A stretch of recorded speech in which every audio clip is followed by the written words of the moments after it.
Monday night's game against the Nationals was quite a disaster, and we're going to recap that game for you. Plus, how can we fix this bullpen and make sure they have success going forward for our Halos? Let's get into it. It's time to get locked on with Mike and John, and this is Locked On Angels.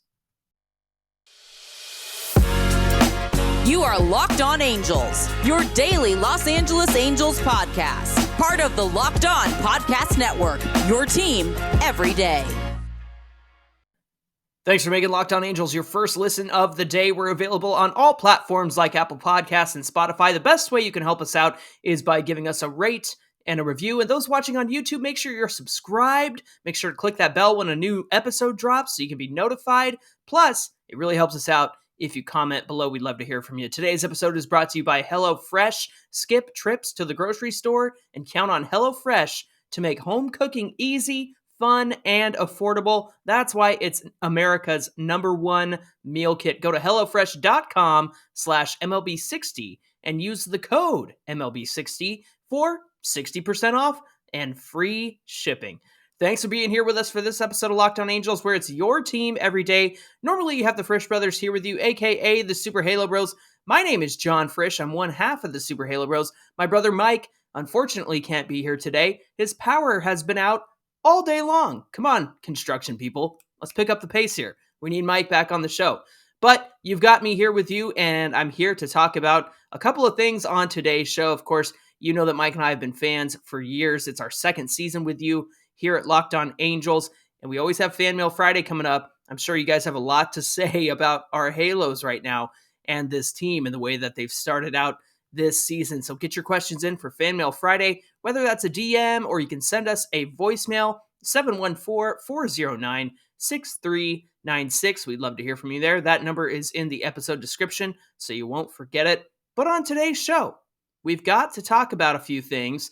Of course, the news that Griffin Canning will be returning on Wednesday to pitch against the Nationals. How can we manage this bullpen so that it is successful from here on out? And we got to get in, unfortunately, to last night's game against the Washington Nationals.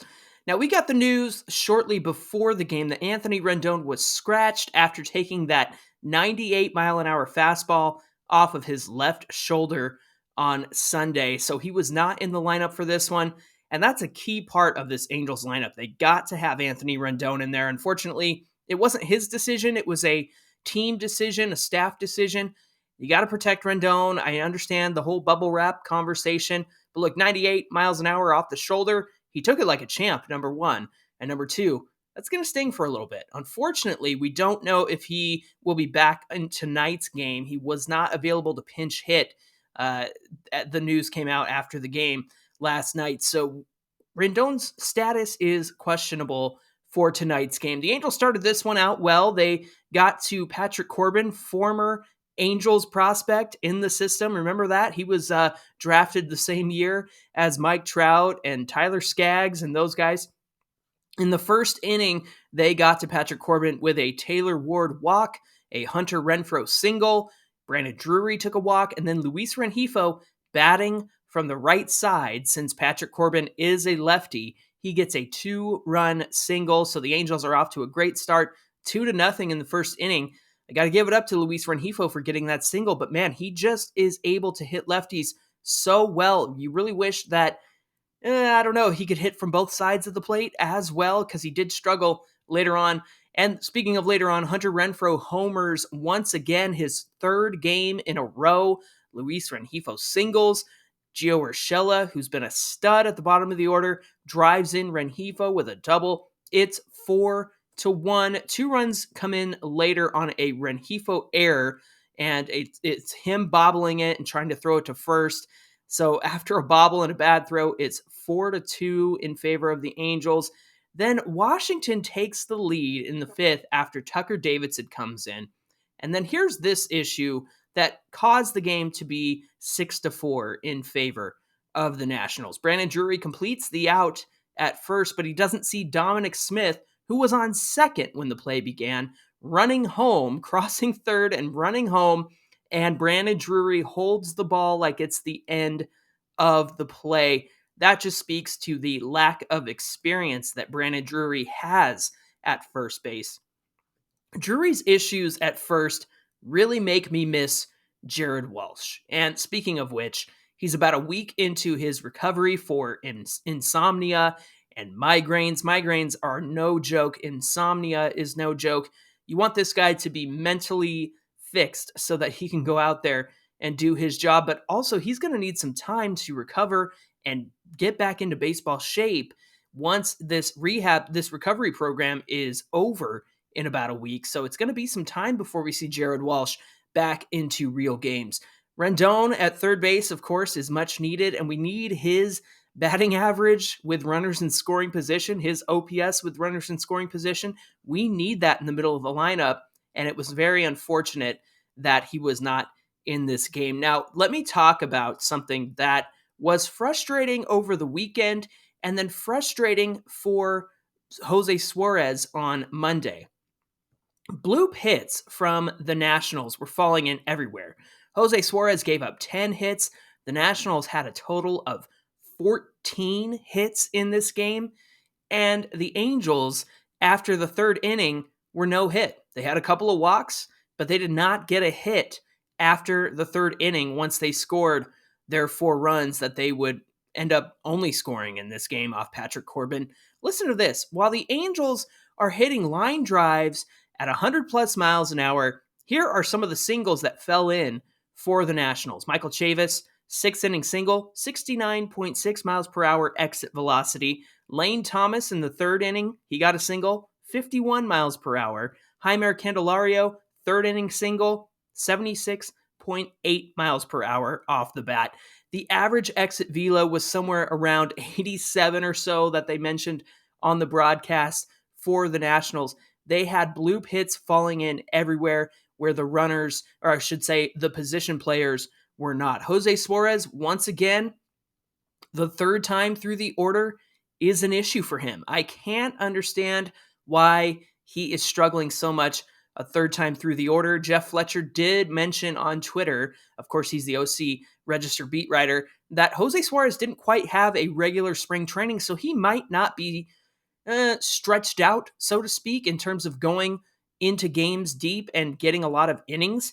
He really might not have the stamina for that at this moment, and that was once again an issue as he went the 3rd time through the order. Tucker Davidson came in and relieved him and fared a bit better, but this is what the Angels signed up for in the preseason. All offseason, we were clamoring for another starting pitcher to be signed by this team, but it seems like the Angels were perfectly content with going with Jose Suarez. And if you look at Jose Suarez's second half, I could understand how they could be content with that. But why take the risk? Why take risk with the fact that if you had a true number 5 guy with solid major league experience, it only makes your team better, and Jose Suarez doesn't need to be relied upon as much as you would if you had a permanent 5th starter. And this is why I feel good about Griffin Canning coming back on Wednesday. We're going to talk about him a little bit later, but also you have to consider the Angels are not out of options here. They have Chase Silseth looking really good in AAA, where it's notoriously hard to pitch, and Sam Bachman pitching strong in AA. So an unfortunate loss to the Nationals.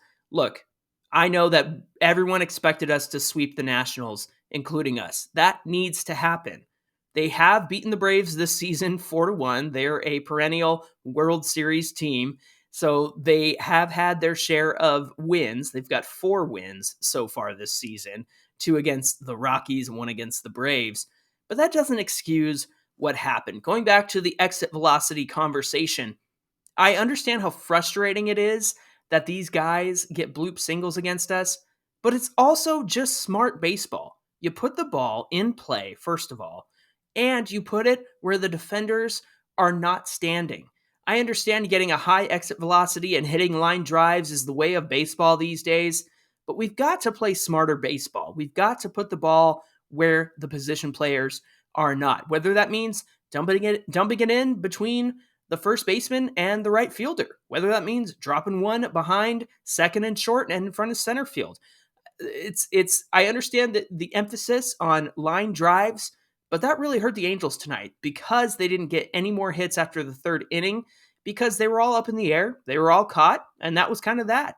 So I understand the frustration. I understand Jose Suarez's frustration, but the Angels have to consider a different approach at the plate, maybe hitting it the other way and not so much emphasis on the line drives. I understand wanting to hit the ball out of the park. You can do that. I understand hitting it into the gap. You're going to need a high exit velocity to do that as well. But I think the Angels have to consider their approach at the plate when it comes to hitting the opposite way, hitting a bloop single into shallow right field, left field, center field. Those are the ways that these teams, the Blue Jays and the Nationals, have gotten to us, and it's really cost our starting pitching and our relief pitching over the last few days. Hopefully something can change there.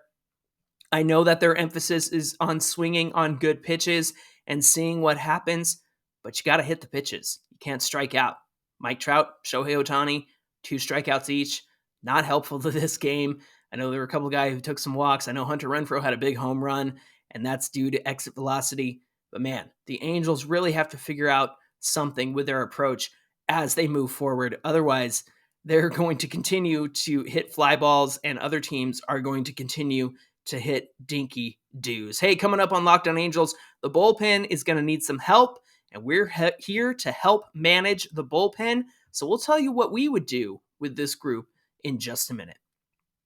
Locked On Angels is brought to you by So Rare. So Rare is a revolutionary fantasy baseball game and marketplace, transforming fans into owners with officially licensed digital cards featuring players from across all 30 MLB teams. And unlike other fantasy baseball platforms, So Rare managers truly own their fantasy experience, collecting, buying, selling, and competing with player cards against global opponents will win you some incredible rewards. Win or lose, you still own your cards, and there's no cost to play. Plus, the more that you win, the more that you advance. You collect increasingly powerful cards and access next level competitions and rewards. So head to sorare.com/lockedon. That's spelled SORARE.com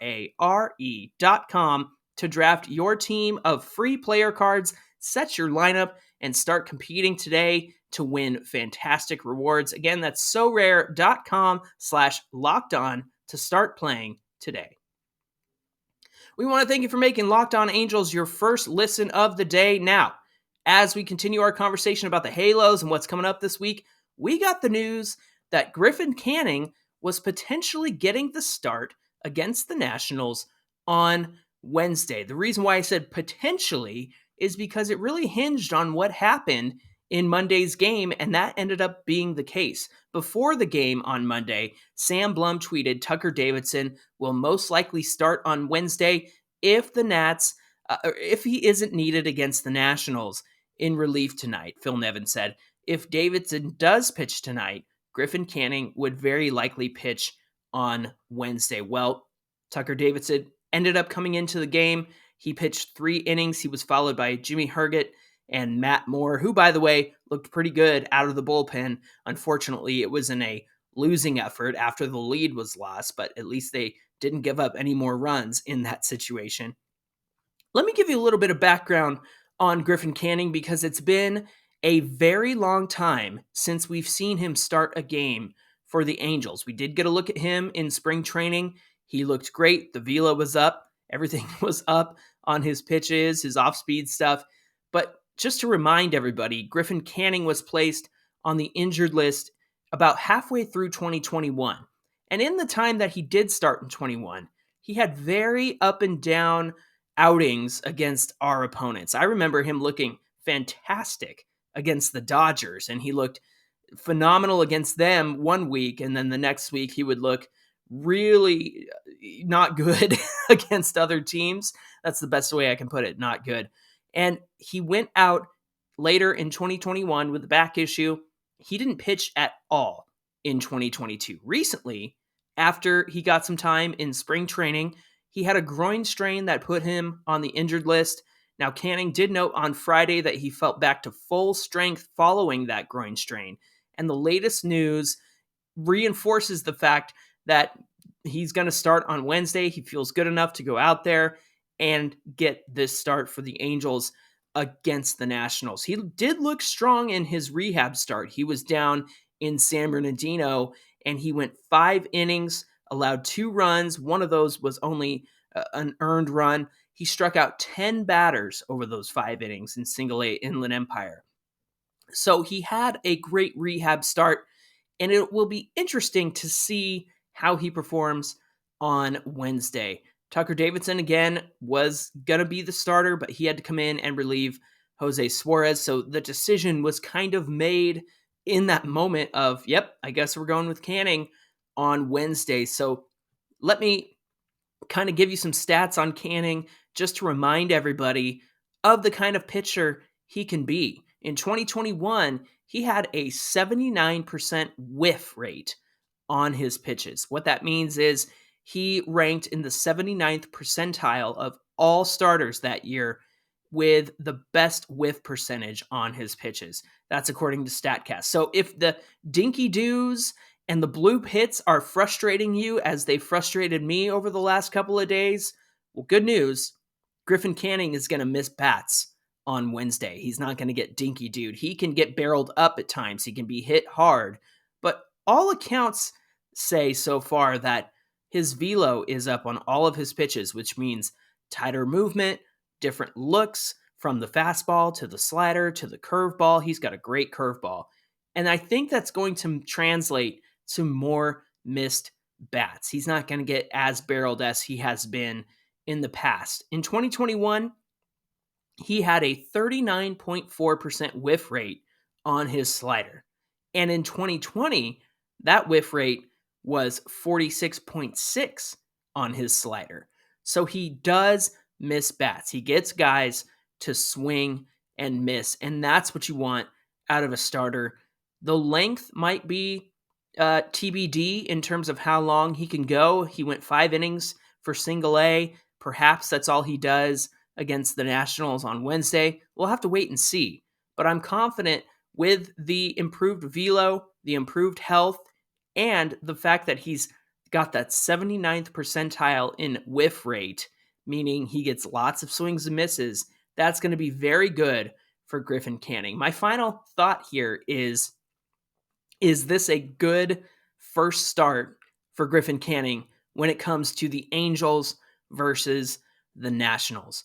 I think so. I was hopeful that Jose Suarez could get right on Monday against a team like the Nationals that you kind of expect to beat. And with Shohei Ohtani going tonight, hopefully we get a win there.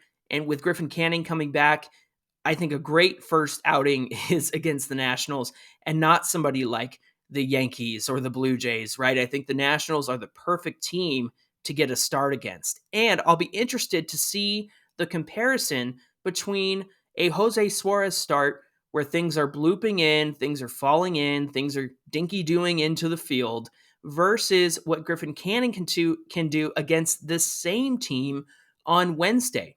Is the swing and miss stuff going to be there? Is he going to get guys out with his slider like he traditionally does? It's his best put-away pitch, followed by the curveball. So he's got great off-speed stuff. I hope that you're encouraged. I'm encouraged because, number one, we need a guy who can swing and miss, get batters to swing and miss. And number two, we need a guy who can go out there and be healthy and get back to the ace potential guy that he once was. I know that he has been injured for the last year and a half, but coming out of UCLA, there were so many people high on Griffin Canning, and I really hope that we see that on Wednesday. So we'll compare his start to Jose Suarez's start, and considering it's, essentially the same lineup, perhaps it's a different outcome on Wednesday. Hey, Locked On Angels is brought to you by FanDuel. The NBA playoffs are almost here, and there's no better place to get in on the action than FanDuel, America's #1 sportsbook. That's because right now, FanDuel is giving new customers a no-sweat first bet up to $1,000. That's up to $1,000 back in bonus bets if your first bet doesn't win. So all you have to do is go to FanDuel.com/lockedon and sign up today to claim your no-sweat first bet. Then you can wager on everything from the money line to point spreads and which team is going to end up being the NBA champions. It's all on an app that's safe, secure, and easy to use. So don't miss your shot at a no sweat first bet up to $1,000 when you join FanDuel today. Just go to fanduel.com/lockedon to sign up. All you have to do is go to fanduel.com/lockedon. Make every moment more with FanDuel. All right, friends, getting into our last conversation of the day. I'm grateful that you're here with us and being part of the show today. I know Mike is usually here, but again, no power at his house. It was out for like 10 hours. So he just was like, yeah, I don't think I'm going to be able to make the show. So fortunately, I'm still here with you, and I'm grateful that you're here. And we want to talk about yet another frustrating aspect of the Angels so far, 10 games into the season.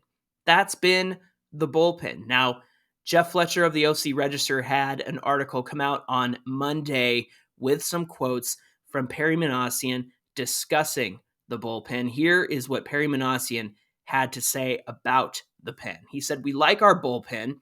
I think when you look at certain things that are indicators of good bullpens, missing bats is important. Not walking people is important. We've done both pretty well on a pretty solid level. The one area where we've been really hurt is just batting average on balls in play." Here's some stats here. The Angels relievers have a 25.2% strikeout rate. That ranks 10th in the majors. They also have walked just 4.4% of hitters, excluding intentional walks. That's actually the best rate in the majors, if you can believe that. So far, the Angels have a great strikeout rate, which ranks 10th, and the best walk rate in MLB.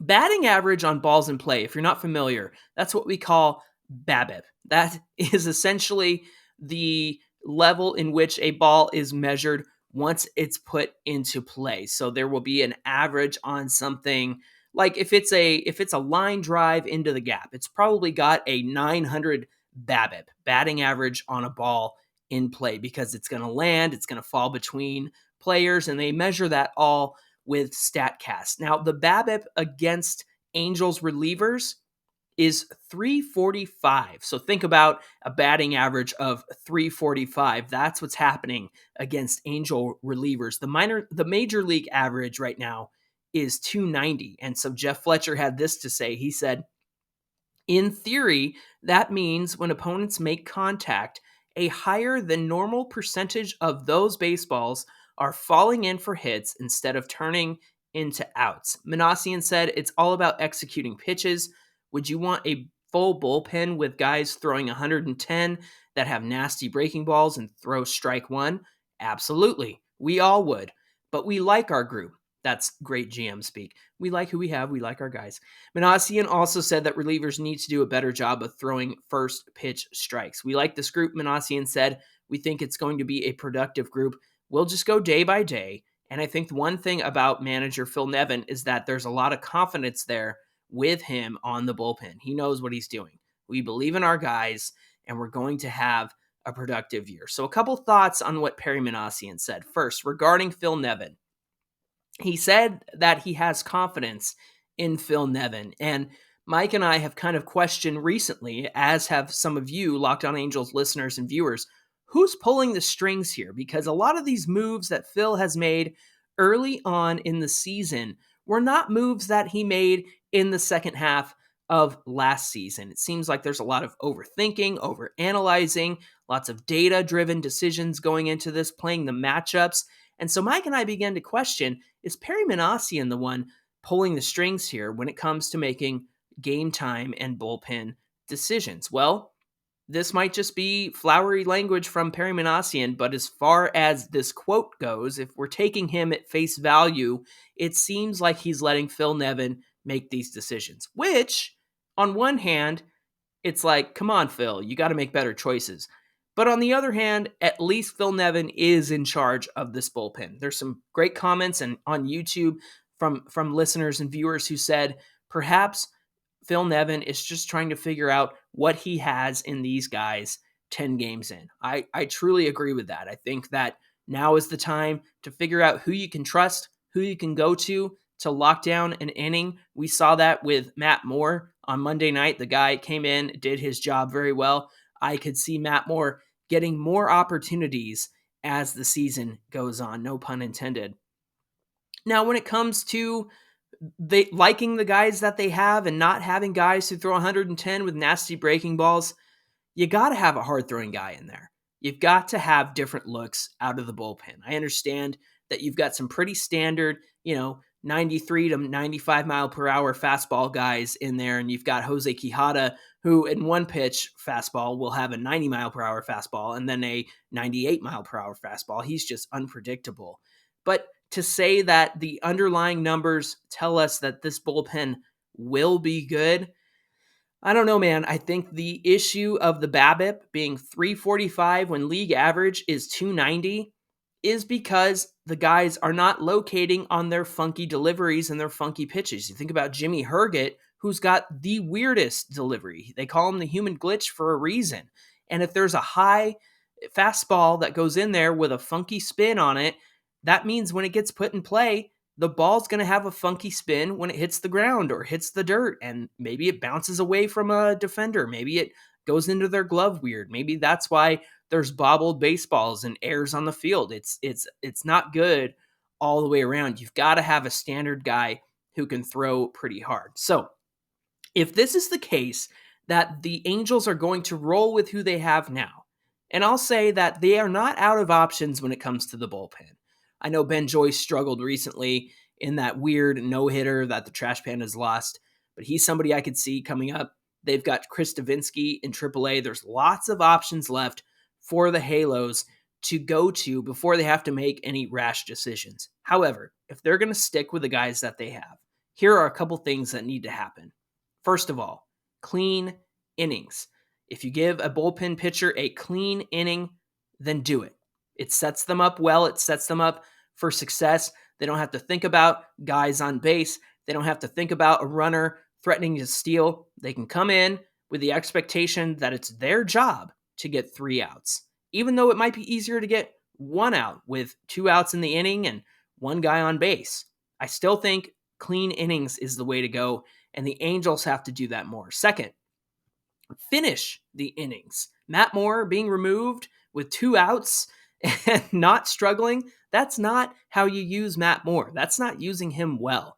So we saw that twice. We saw it with Seattle, and we saw it against the Blue Jays. Matt Moore gets 2 outs. Yeah, there's a runner on, but then he brought in Jimmy Herget. Phil Nevin brought in Jimmy Herget to finish the inning. Let guys finish the inning. I think that is crucial. Finally, Phil Nevin's got to use his eyes. Phil Nevin's been around this game for a long time, and I understand that sometimes you want to play the matchups. Sometimes there are analytics that tell you that this guy is more successful against hard-throwing lefties or soft contact righties, whatever the case might be. But matchups are not the only metric that tells you what to do. Past stats are relevant. They give you a history of what's happened in the past.